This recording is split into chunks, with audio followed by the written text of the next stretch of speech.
Peterson! These people that you're comparing yourself to, you don't really know very well. What that means is that you see their shiny outside, but you don't see the reality of their life. There's always people out there who are doing far better than you on pretty much anything you want to imagine.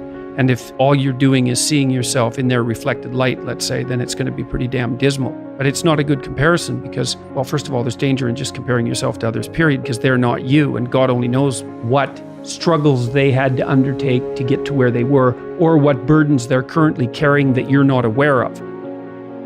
But you can certainly contrast yourself with yourself. And that's a lot better. It is the only way. Well, it's also the only way of really measuring anything approximating proper improvement. You can actually tell when you're a little better than you were yesterday. Right. And you can actually do that. That's another thing that's so interesting about it, is that you can actually make yourself a little better in some way, pretty much, well, I don't know if it's at every moment, but you can certainly do it every day. Be careful who you share good news with, because you want to share good news with people who are going to be genuinely happy for you, and be careful who you share bad news with, because that's equally tricky. You want someone who will listen to you when you're having trouble and allow you your grief. Beauty calls people to their higher being, I would say, and to make friends with beauty is to introduce yourself very carefully to one of the mysteries of life that make it worth living. There's never been a better time for the majority of people to be alive. And the future, although we're vulnerable and terrible things can always happen to us, it's hard to make a case that the future doesn't look comparatively positive. We're becoming extremely technologically sophisticated, and the world is changing at an incredibly rapid rate, and the only way we're going to be able to manage that in a positive way is if each of us, or as many of us as possible, are capable of making wise and careful and truthful decisions. And if we do that, then maybe things can continue to improve. You don't get people to stand up on their own 2 feet and to adopt responsibility if everything is given to them. And that's a real conundrum. You know, maybe you're in California, see someone speeding down the road in a convertible Porsche, and you think, oh man, what a lucky bastard. And the truth of the matter is that he's thinking about wrapping his expensive sports car around the next cement pillar that he comes close to. You know, you can't tell, and people have hard lives, and even people who are comparatively fortunate have hard lives. And the ideal that you're observing that makes you jealous and resentful is in large part an illusion that's created by your own mind.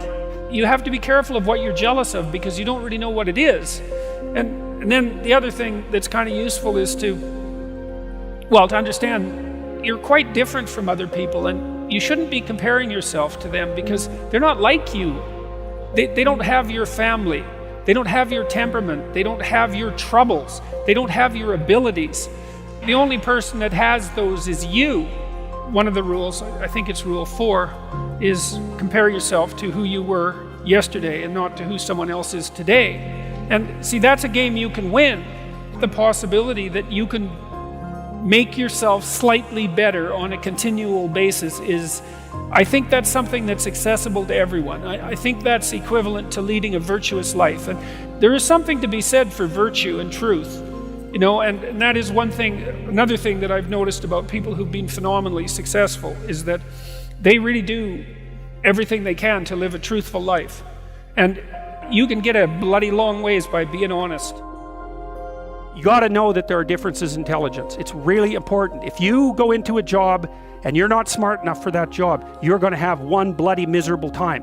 And you're going to make life wretched for the people around you because you won't be able to handle the position. But what you really want to do, as far as I can tell, if you want to maximize your chances for both success and let's say well-being, is you want to find a strata of occupation in which you would have an intelligence that would put you in the upper quartile. That's perfect. Then you're a big fish in a small pond. And you don't want to be the stupidest guy in the room. It's a bloody rough place to be. So, and you probably don't want to be the smartest guy in the room either, because what that probably means is you should be in a different room.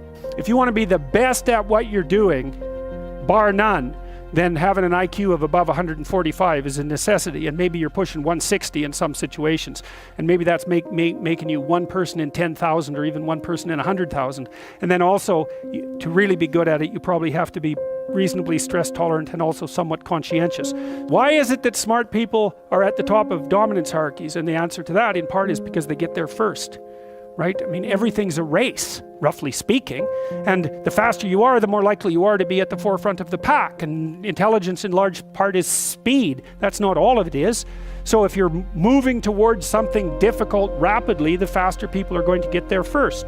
You're going to have to put some effort into your life, and you need to be motivated to do that. And so what are the potential sources of motivation? Well, you could think about them in the big five manner. You know, if you're extroverted, you want friends. If you're agreeable, you want an intimate relationship. If you're disagreeable, you want to win competitions. If you're open, you want to engage in creative activity. If you're high in neuroticism, you want security. Okay, so those are all sources of potential motivation that you could draw on, that you could tailor to your own, your own personality. But then there are dimensions that you want to consider your life across. And so we ask people about, well, if you could have your life the way you wanted it in 3 to 5 years, if you were taking care of yourself properly, what would you want from your friendships? What would you want from your intimate relationship? How would you like to structure your family? What do you want for your career? Well, how are you going to use your time outside of your job? And how are you going to regulate your mental and physical health, and maybe also your drug and alcohol use, because that's a good place to auger down. And that tangles in your incentive reward system. We talked about the dopaminergic incentive reward system, and that's the thing that keeps you moving forward. And the way it works is that it works better if it produces positive emotion when it can see you moving towards a valued goal. Okay, well, what's the implication of that? Better have a valued goal, because otherwise you can't get any positive motivation. Most creative people fail at producing their creative product and monetizing it, right? So your default position, if you're a creative person, is you're going to fail. And that's because it's hard to come up with something new, and it's hard to present it to the market at the right time, and it's hard to market it. Like, those things are really, really difficult. And so what successful entrepreneurs do is they just keep doing it over and over and over and over and over and over and over. And eventually, if they're fortunate, one of their ideas happens to hit the right place at the right time. Even if your idea is good, that doesn't mean it will be successful. There's so many things that have to be taken into account. So this is partly why persistence, and that's part of conscientiousness, is so useful. It's like, persistence is helpful because it enables you to run many, many experiments. And you need to know that the baseline is failure. It's important, because otherwise you'll blame that on yourself. And some of that's useful because there's probably some things that you could improve about yourself. But it's very difficult to go from 0 to 1.